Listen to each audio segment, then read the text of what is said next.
Boa noite, pessoal. Então, dando sequência à disciplina de Química Farmacêutica, hoje a gente vai falar sobre anestésicos gerais. Então, agora, no momento, a gente está entrando na parte da disciplina que a gente vai trabalhar com as moléculas, né, com as estruturas. Então, pelo livro que eu sigo, que é o Corokovas, o primeiro medicamento estudado são os anestésicos, tá? Então, os anestésicos por inalação, onde a gente vai mais observar a estrutura, química deles e falar um pouco da sua ação. Para depois a gente ir aprofundando nesses medicamentos e vendo como a estrutura química vai alterar potências de fármaco, certo? Bom, então, os anestésicos gerais, é, eles são fármacos que produzem analgesia, tá? Então, podem causar analgesia, perda de consciência, né? Relaxamento da musculatura, e redução da atividade reflexa, deprimindo reversivelmente o sistema nervoso central. Isso é bem interessante, porque a gente utiliza esses anestésicos para cirurgias, para colocar o paciente no estado onde ele não sinta dor, certo? E ele vai ser bem interessante aí pra gente. Nós temos dois tipos básicos que eu vou trabalhar com vocês nessa aula, que são os anestésicos por inalação, é, que eles causam, né, como efeito adverso, parada circulatória, arritmias, depressão ventilatória, dano hepático, tá? E também nós vamos trabalhar os anestésicos intravenosos. E qual que é o efeito adverso de anestésicos intravenosos? É a depressão ventilatória e tem alguns outros que eu vou trabalhar com vocês nos próximos slides, certo? Então, vou falar um pouquinho da história, né, como que aconteceu o aparecimento desses anestésicos. Então você imagina que antigamente, né, vamos para 2.000 anos atrás, a gente não tinha um medicamento capaz de abolir a dor, de tirar a dor desse indivíduo. Então você imagina uma pessoa que foi para uma guerra e perdeu um membro, né? Como que ele ia conseguir fazer um procedimento cirúrgico? Então não tinha esses tipos de medicamento. A gente tinha algumas substâncias que ajudavam a amenizar a dor. Por exemplo, derivados do ópio, né? Algumas bebidas alcoólicas, a maconha, o haxixe, eram substâncias que eram utilizadas nesses casos.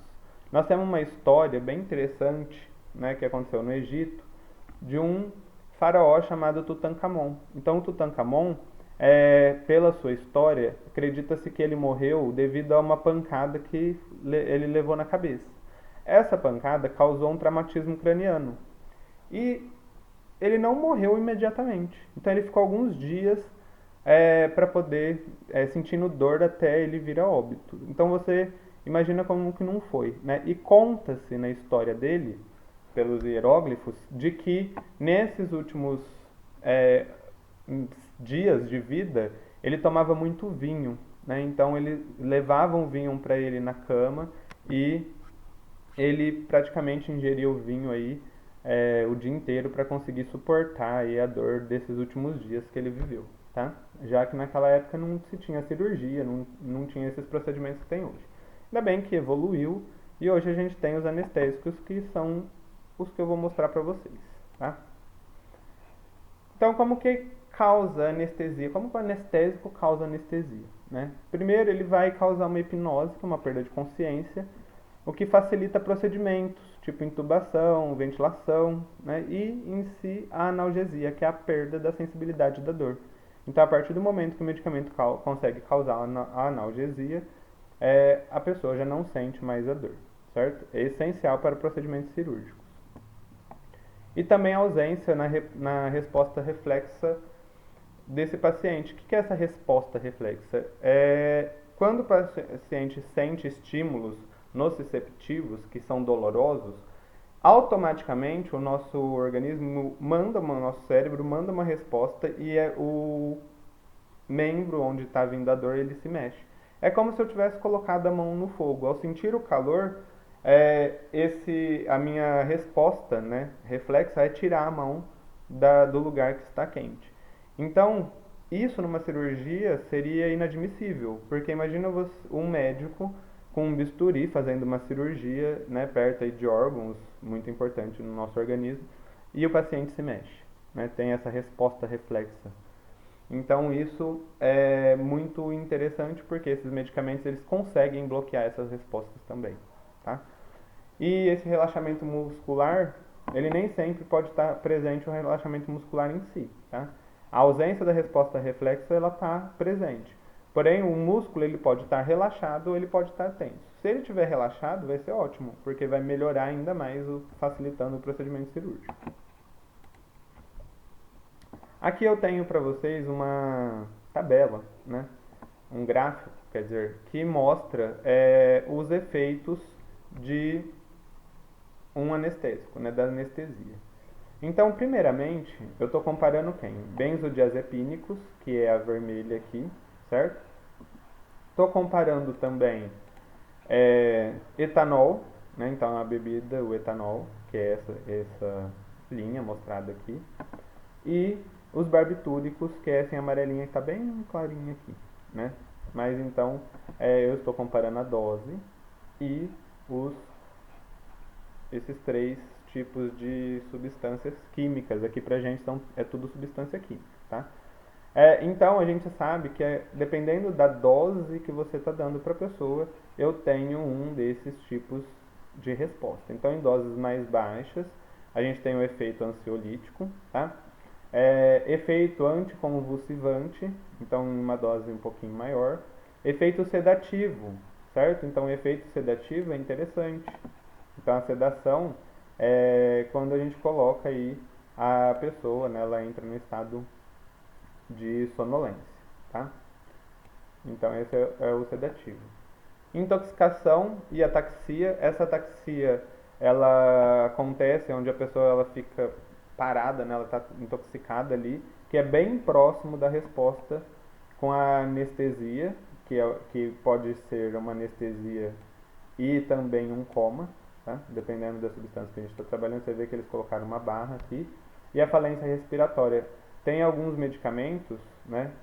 Por exemplo, barbitúrico, que a dose anestésica está muito perto da falência respiratória, que é onde então a gente tem uma resposta que a gente não quer, porque essa pessoa pode vir a óbito, tá? E a intoxicação também. Então, essas três, deixa eu marcar aqui para vocês, essas três partes, né,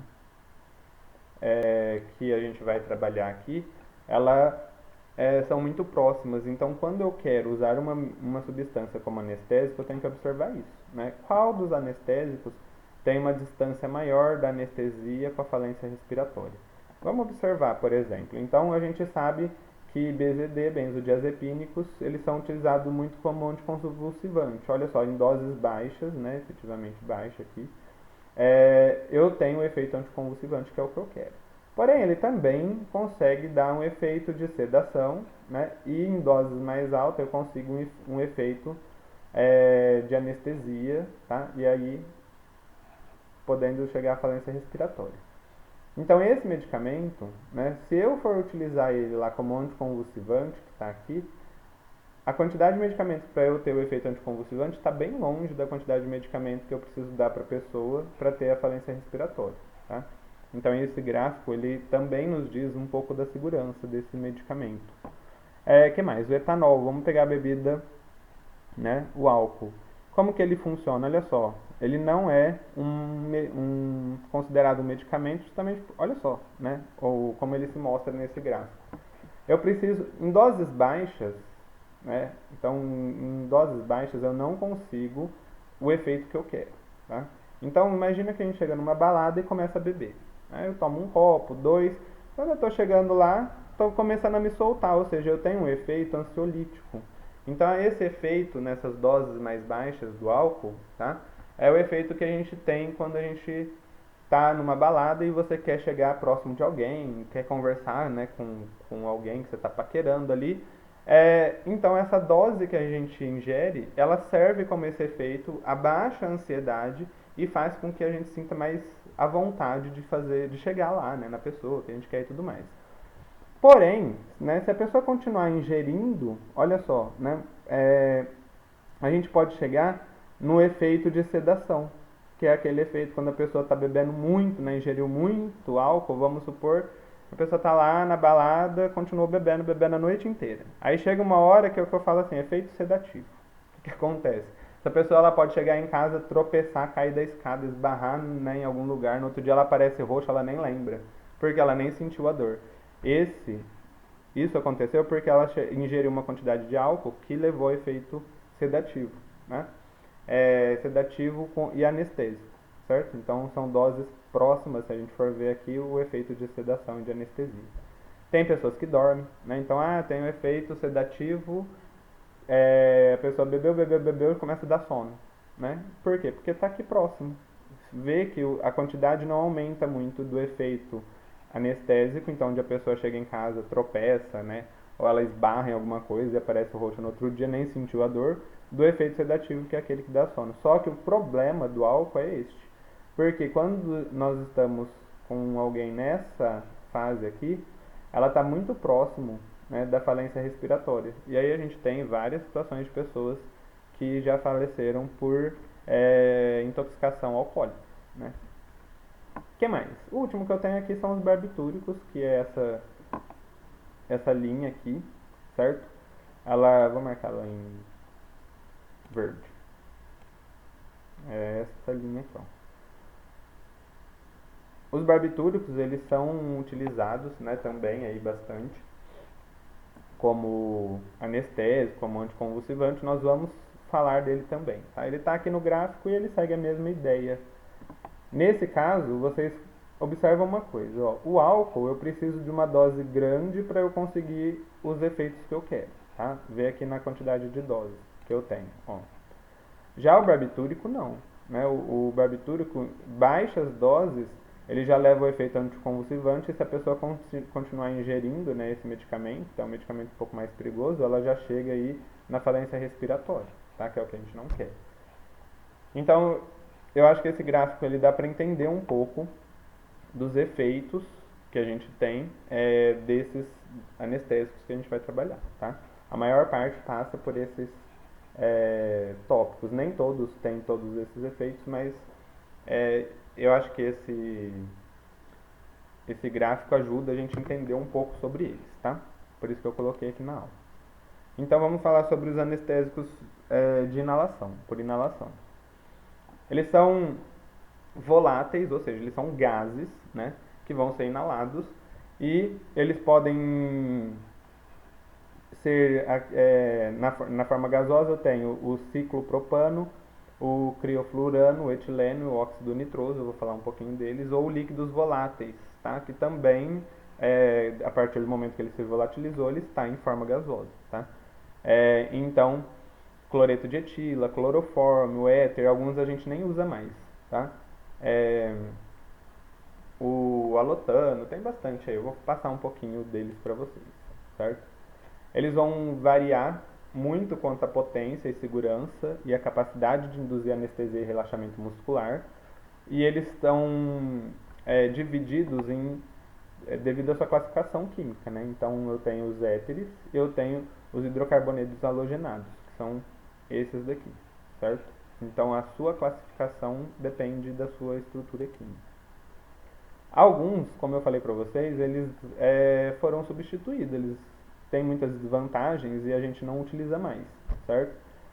Então, clorofórmio, como vocês já sabem, né, nem produtos farmacêuticos, nem cosméticos a gente usa mais.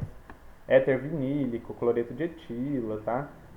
São medicamentos que a gente não utiliza mais, mas que já foram muito utilizados antigamente. Por exemplo, o éter, ele foi um tipo de substância que foi altamente difundido alguns séculos atrás, até meados aí dos anos 20 e 30, tinha-se bastante profissionais ainda que trabalhavam com éter, tá?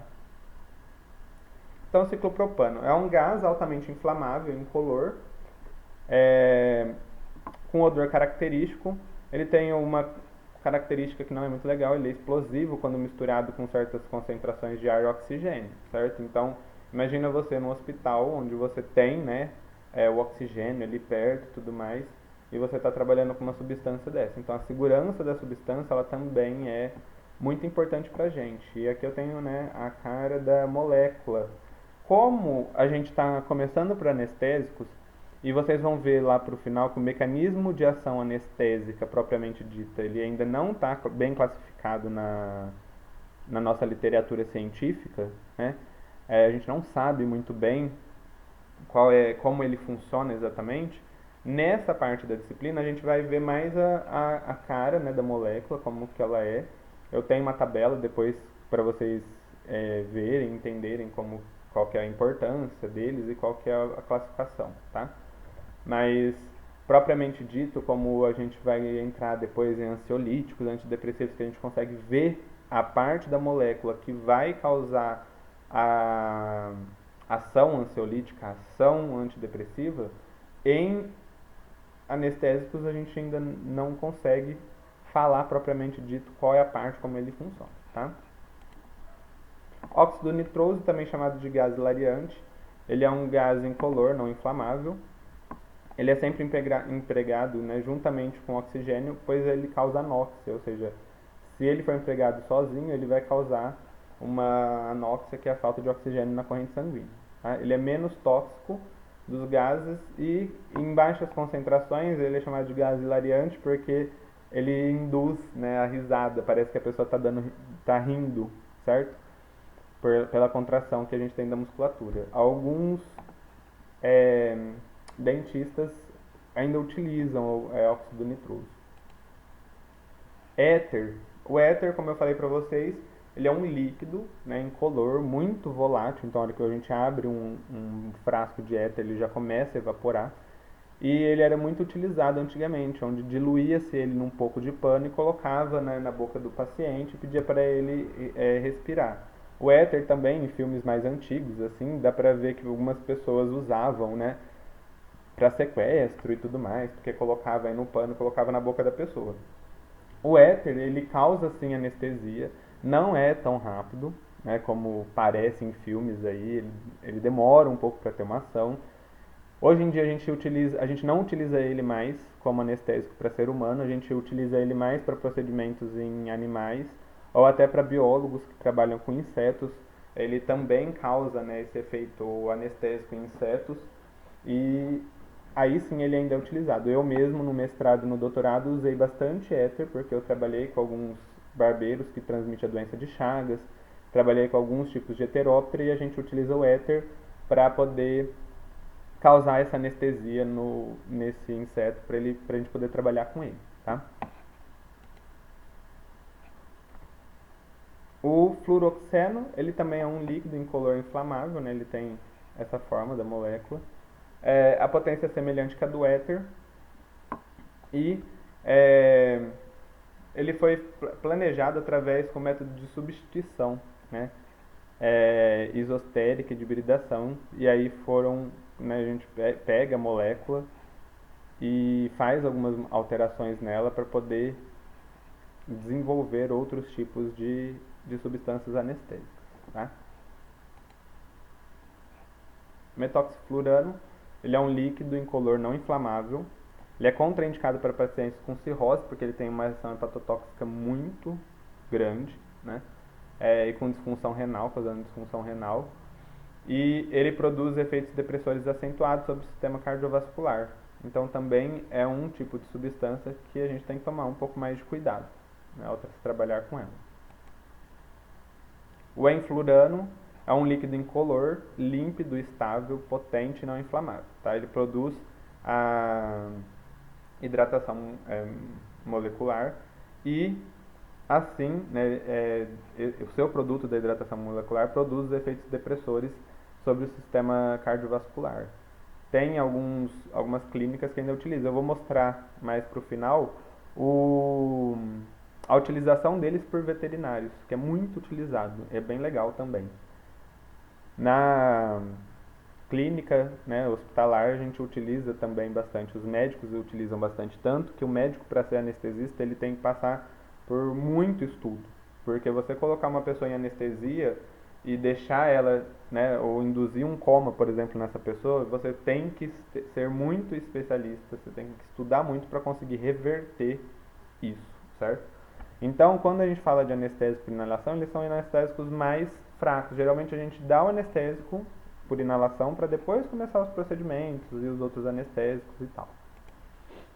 Clorofórmio, né, foi muito utilizado antigamente também, hoje ele é proibido, não é mais utilizado, certo? Porque a molécula dele é carcinogênica.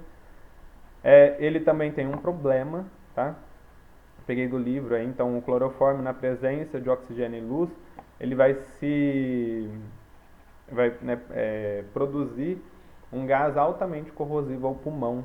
E aí o que acontece? Esse gás, quando ele chega no pulmão, ele vai reagir com a umidade do pulmão e vai formar ácido clorídrico. E aí isso pode começar a corroer o pulmão.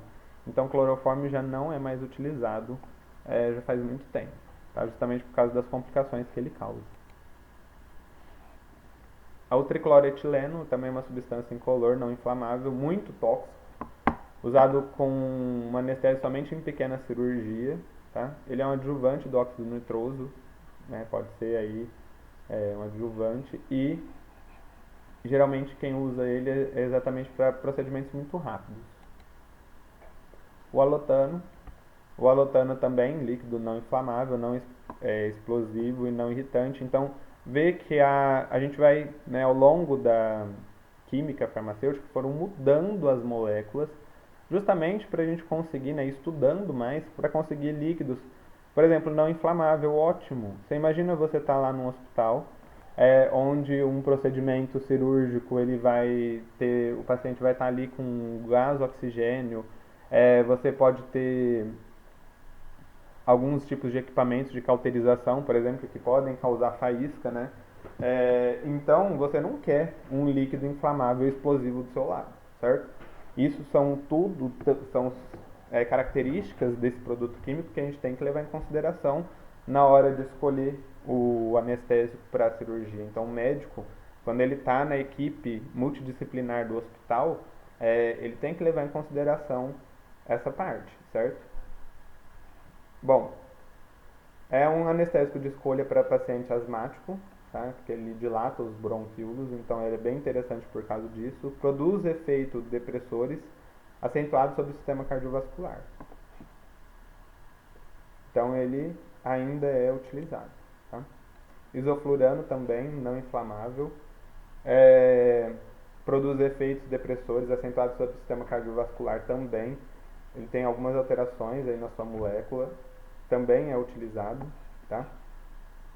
Bastante hoje em dia, diferente então do éter, clorofórmio, né, que hoje a gente encontra essa substância para algumas outras finalidades e não para finalidade anestésica. Já esses medicamentos mais derivados, eles já são encontrados no mercado para essa finalidade. A potência, como que funciona a potência deles, né? Então, para comparação, né, dessa potência, a gente vai ver o CAM. O que é o CAM? É a concentração alveolar mínima.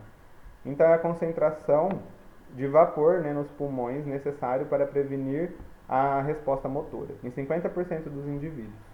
Então, esse CAM, ele vai me dar justamente essa característica, tá? A parte farmacocinética dele, eu acho que eu deixei aqui. Isso, a parte farmacocinética é a via pulmonar, que vai ser administrado por via pulmonar, onde os alvéolos eles vão ser saturados com esse anestésico, tá? Ele entra em contato com o sangue e aí ele vai ser distribuído chegando ao sistema nervoso central. É assim então que ele vai ser administrado por via pulmonar. Eu acho que eu coloquei. Os alvéolos pulmonares são esses daqui, certo? Então é justamente aí, a partir do momento que a pessoa respira, o gás, ou o líquido volátil, né, que se volatilizou, também está na forma gasosa, ele vai chegar nos alvéolos pulmonares e a partir dali ele vai cair na corrente sanguínea e vai ser distribuído, certo? Então, bem simples, bem rápido e bem eficaz. Aqui eu tenho as máscaras para anestesia. Essas são as máscaras veterinárias, de uso veterinário. Então, ela é conectada, né? A máscara humana também, ela é parecida com aquela que a gente usa para fazer a respiração em hospital, inalação, né? Ela é a máscara de inalação. E aí você liga ela então no gás, libera ele controladamente, tem um aparelho que faz isso pra gente. e aí você vai levar anestesia. Eu coloquei essas da veterinária que eu já tinha ela pronta aqui, porque eu tenho umas imagens, tá, de anestesia veterinária de uma outra aula que eu já tinha dado, então achei interessante deixar essas imagens aqui para vocês verem. Então olha que bacana, né? A gente coloca esse tubo é conectado no aparelho, esse daqui, que vai liberar então o gás, né? Conforme o médico, nesse caso o médico veterinário, for determinando aí para a liberação do gás para poder fazer a cirurgia. Lembra que em animal a gente também tem a anestesia intravenosa, tá? Porém, a anestesia por inalação é muito eficaz e muito utilizada em clínicas veterinárias. Aqui mostrando também, né, que não é só para animais domésticos, a gente usa, né, bastante também a anestesia por inalação em qualquer tipo de animal, pode ser selvagem. E como eu já falei para vocês, eu como sou biólogo também já utilizei o éter, por exemplo, para fazer anestesia em inseto, coisa que muitos nem imaginam, né, que acontece. E aí eu deixei para vocês uma tabela das vantagens e desvantagens do emprego, tá, desses anestésicos. Eu não vou ler todos, mas eu deixei grifado dois aqui que são dois dos mais importantes, tá, que a gente tem aí na clínica. O alotano também, né, o isoflurano. Mas esses dois aqui eu dou um pouco mais de foco. Então, a vantagem dele, né, qual que é a sua recuperação, né, se ele é potente ou não, e a desvantagem deles eu vou deixar aí para vocês darem uma olhada, certo? Eu vou parar esse vídeo e depois eu vou postar um outro vídeo da parte de anestésicos intravenosos, para não ficar muito grande, para dar para carregar os dois, certo?